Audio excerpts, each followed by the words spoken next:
testify on the basis of the investigation conducted by the NBI. So doon pa lang po, makikita mo na merong kakulangan yung kredibilidad ng kanyang testimony.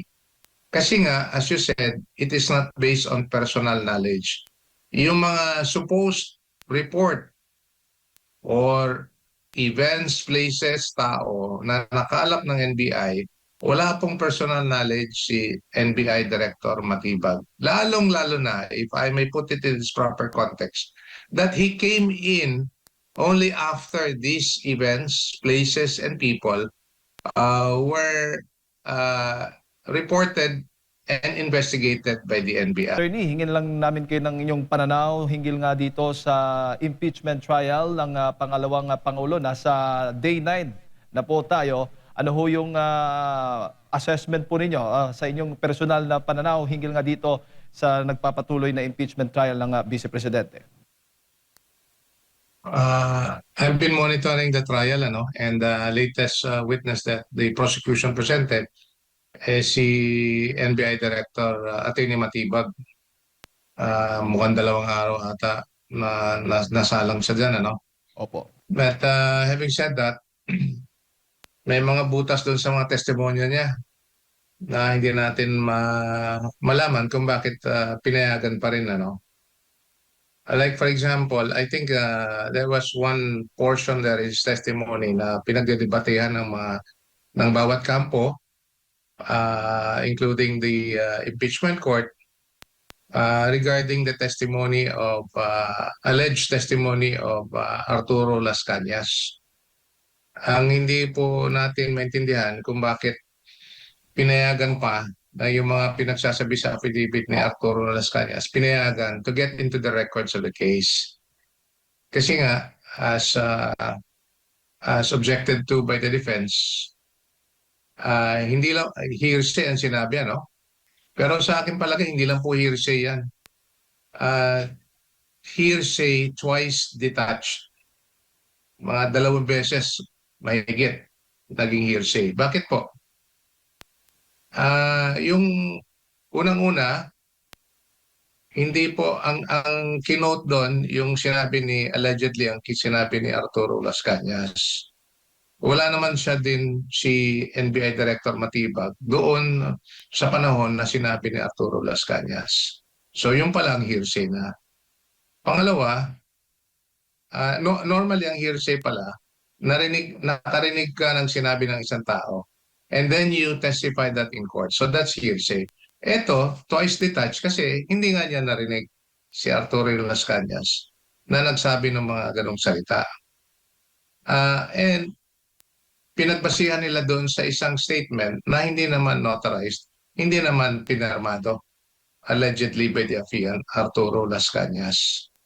So doon pa lang po, doon sa mga bagay-bagay na yan, it's a little bit alarming to even consider those testimonies in an impeachment court. Kasi hindi yan pinapayagan sa ordinaryong kaso sa korte po.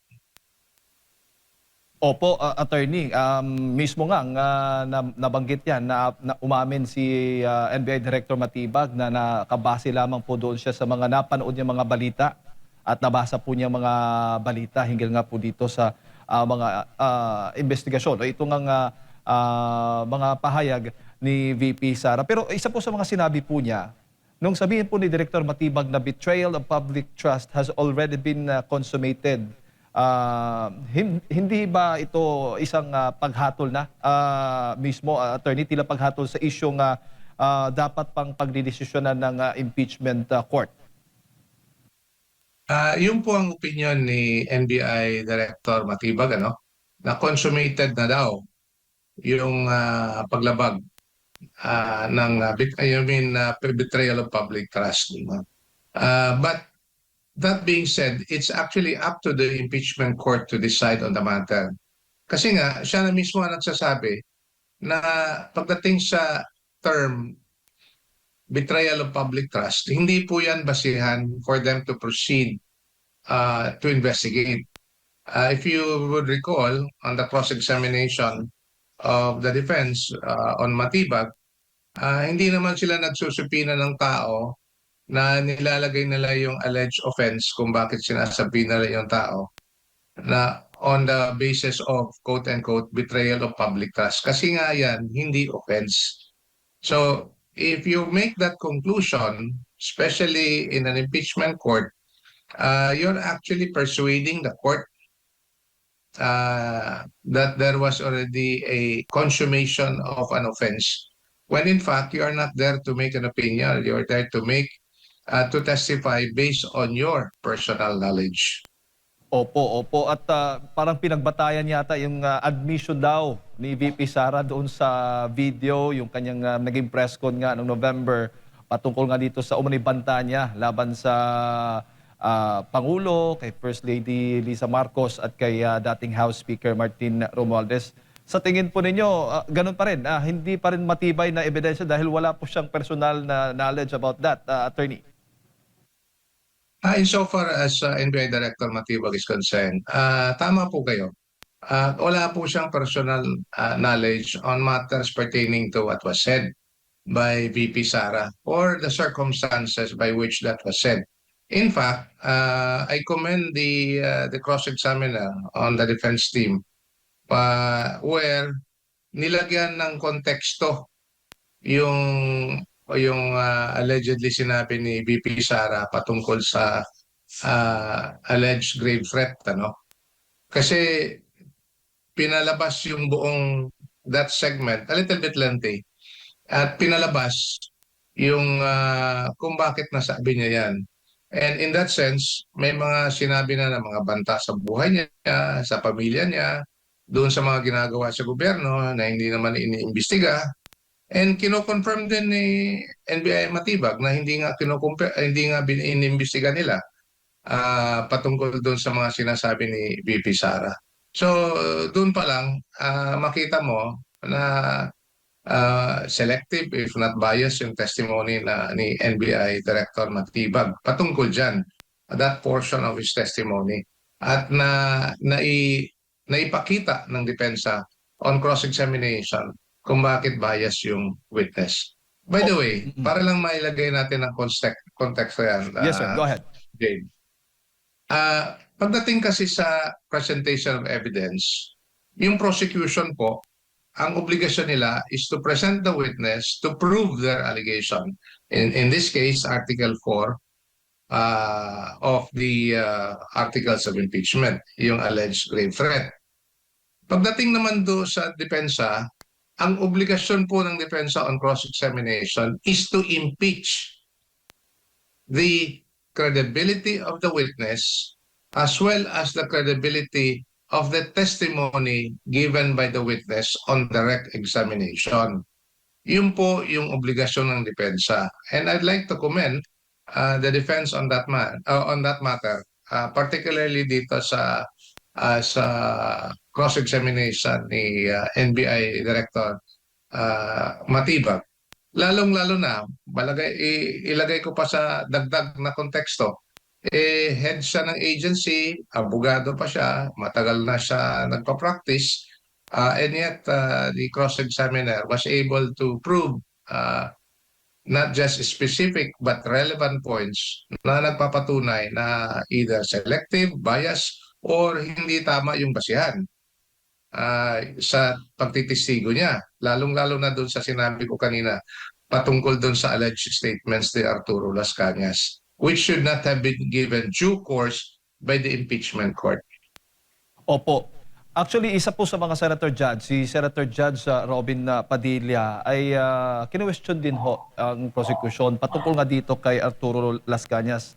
Sabi ng kinwestiyon ni Senator Robin Padilla, ang paggamit ng mga pahayag ni Arturo Las Cañas dahil sa umano'y magkakaibang salaysay nito sa nakaraan. At sa batas po daw, paano ba tinataya yung kredibilidad, attorney, ng isang testigong may magkakasulungat na pahayag? Mahina yung credibility ng testigo na yan kasi paiba-iba yung sinasabi. Ang problema lang dito, ang nagtitistigo, hindi si Arturo Las Cañas. Yun ang problema dito. Kaya nga sinasabi ko, twice detached yung testigo ni NBI Director Matibag Kasi yung sinasabi ng salungat, yung mga pinagsasalita ni Arturo Las Cañas, wala yung tao doon sa witness stand eh. For us to really impeach the alleged affiant, yung alleged yung tao na nagsasabi doon sa mga paiba-iba yung mga sinasabi. Yun ang problema dito.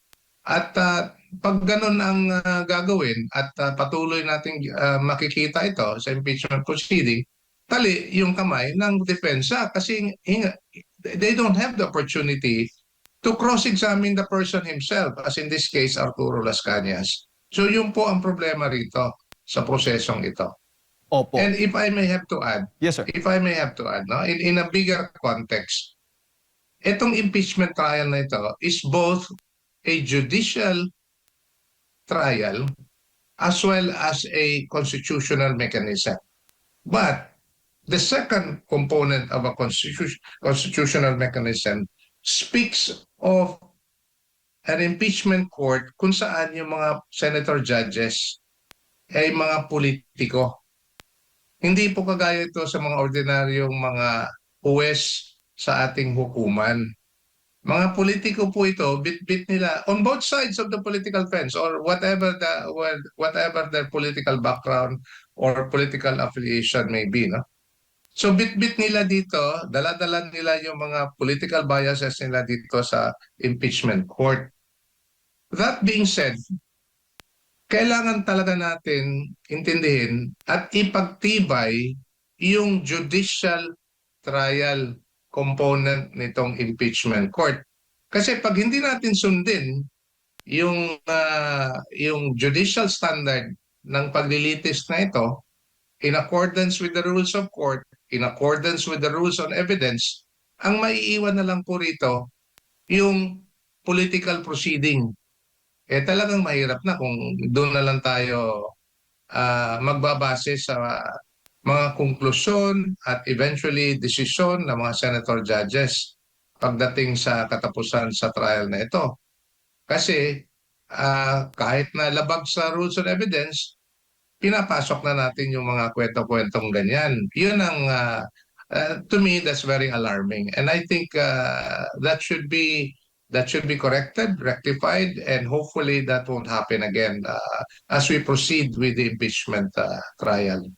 Kayo ho ba, attorney, ay sumasang-ayon din ho doon sa mga yung pahayag ni Senator Robin Hood Padilla, yung tanong niya doon kay sa prosecution kay Congresswoman Luis Trona, ang taong o testigong paiba-iba yung mga pahayag ay maituturing na sinungaling?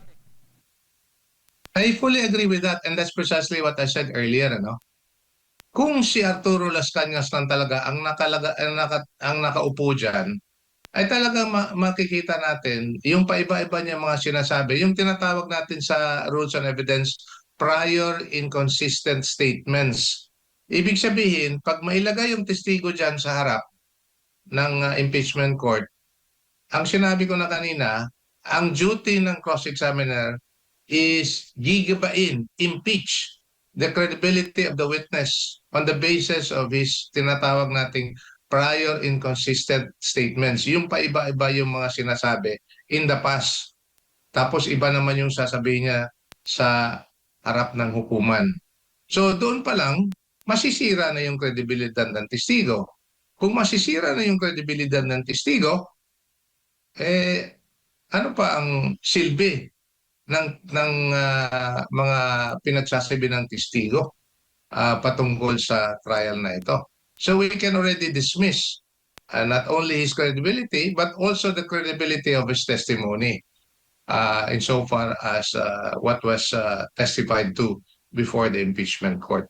Opo. At meron ding manifestasyon na itong si Senator Judge Robin Padilla na kung maaari ay yung prosecution ay magpresenta ng mga testigo tulad na lamang yung dalawang unang testigo ng NBI attorney na nagpresenta diyan po sa impeachment trial itong si NBI agent Calilong at NBI attorney Jeremy Lotok. May mga pending cases, dapat sana ay walang mga pending cases yung mga witnesses na haharap po sa impeachment trial. Ano ho yung pananaw niyo doon? Tama po. Again, as I've said, that goes into the credibility of the witness. Naibanggit po, if I may recall, last week, naibanggit po ni Senator Judge Robin Padilla patungkol sa mga kaso ni Attorney Lotok, no? Na Yes po. kasama doon yung perjury. Kung tama yung narinig ko at kung tama yung nakalap na na report ni Senator Judge Padilla na meron din siyang kasong perjury, talagang kung haharap ka na sa korte, bit-bit mo yung bagahe na meron ka palang kasong perjury, doon pa lang kahit na hindi ka na magsasalita, sira na yung kredibilidad mo. So, ibig sabihin, you have to do triple the time and the effort for you to prove that presenting yourself before the impeachment court, you are a credible witness. Kasi may bagahe ka na, kasi may kaso ka na perjury. Ang ibig po sabihin sa perjury, nanumpa ka na magsabi ng totoo sa harap ng hukuman, and yet, or that you have made a statement under oath which appears to be not true. So yun po yung kaso niya ngayon. Opo. Bago ko ipasok kay partner attorney, um, para po sa inyo, yung naging pahayag din ni Senator Judge Robin Padilla ay may batayan ho ba yung kanyang obserbasyon na tila ba one-sided itong prosecution? Pagbabasihan natin yung mga sagot ni, are you referring to Senator, NBI Director Matibag? Yes po. Tinanong po ni Senator Judge Robin Padilla kasi itong si Congresswoman Luistro. At yun nga, ang naipahayag niya, kahapon po yan, na doon sa testigo po ni NBI Director Matibag. Opo. Sa akin naman I will not be surprised if the prosecution will have to present witnesses to prove their case. Kasi naniniwala yung prosecution na may basihan yung pagsusulong ng kaso against VP Sara before the Senate impeachment court. And I will not be surprised as regards the fact that they will get witnesses that will prove their case. So the long and short of the story is that kung bias man yung mga testigo na yan, bias in favor of the prosecution, that is expected of the prosecution. That having said, if I may, nangyari nga na last week, the other week when they planned to present Yusek Laika Lopez, I was surprised that they would have her as the prosecution's witness kasi I was pretty sure that she will not testify in favor of the prosecution, and yet they're getting her as a prosecution witness. So in that sense, they will not get witnesses who will not even attempt to prove the case for the prosecution. But in all proceeding kasi, and especially in this case, lalong-lalo na yung taong bayan ang nakikinig. Hindi lang po yung senator judges in front of the witness or witnesses being presented in court. But lalong-lalo na yung taong bayan na nakikinig. Mas mabuti na kung sino yung magtisisigo sa harap ng hukuman at sa harap ng taong bayan, hindi bias para mataas yung kredibilidad at katanggap-tanggap ng taong bayan yung mga pinagsasabi ng testigo. Attorney, mayong buntag si Admar po ito. Dito po tayo sa sinasabing dapat ang witness ay may personal knowledge po. Sa tingin niyo po, doon po sa pagtestigo nitong si Attorney Melvin Matibag, ang NBI Director, napatunayan ba nito yung sinasabi sa Rule 130, Section 22 ng Rules on Evidence na quote-unquote, a witness can testify only to those facts which he knows of his personal knowledge that is which are derived from his own perception. Hindi nga kasama dito yung mga hearsay. Attorney, ano masasabi niyo po? Opo, ang pagkaalam ko, he was asked to testify on the basis of the investigation conducted by the NBI. So doon pa lang po, makikita mo na merong kakulangan yung kredibilidad ng kanyang testimony. Kasi nga, as you said, it is not based on personal knowledge. Yung mga supposed report or events, places, tao na nakalap ng NBI, wala pong personal knowledge si NBI Director Matibag. Lalong-lalo na, if I may put it in its proper context, that he came in only after these events, places, and people were reported and investigated by the NBI. Although sinasabi niya na patuloy yung pag-iimbestiga, yung mga sinasabi niya sa harap ng impeachment court, yun na po yung nakalap before he came into office. So again, that's adding to the lack of credibility on the part of NBI Director Matibag. Meaning, he is just testifying on the basis of reports. Mas maganda nga na kung sino yung naimbestiga ng NBI, siya yung haharap dito sa impeachment court. No? O kung sino man ang may hawak ng mga ebidensya na hawak na ngayon ng NBI, yung original source ng mga dokumento nito na may hawak nito, siya rin ang magtitistigo sa NBI. So, yun po yung standard ng rules on evidence dito. Kaya babalikan ko lang, we need to be consistent on the application of the standards and rules on evidence and the rules of court. Kasi pag wala yan, ang maiiwan na lang po dito, ang makikita natin dito is a political proceeding by a Senate impeachment court. And I hope that will not happen. Yun po that is our prayer, that is our expectation na kailangan natin ipagtibay at susundin yung mga rules on evidence. Kasi sa nakikita, it's an impeachment court. It's a court of law, it's a court of record. And therefore, anong susundin natin nito na standard? It's a rules on evidence. Opo. And attorney, nabanggit mo yung kredibilidad na salita.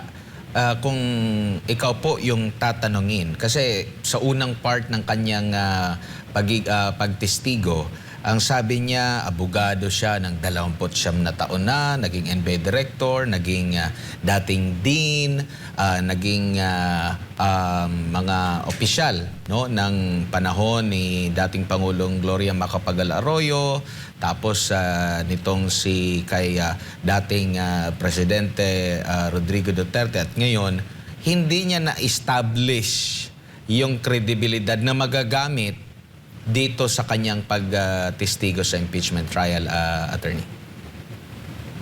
As I've said earlier, when a witness testifies in court, he brings to the court his own credibility in relation to what he's supposed to testify on.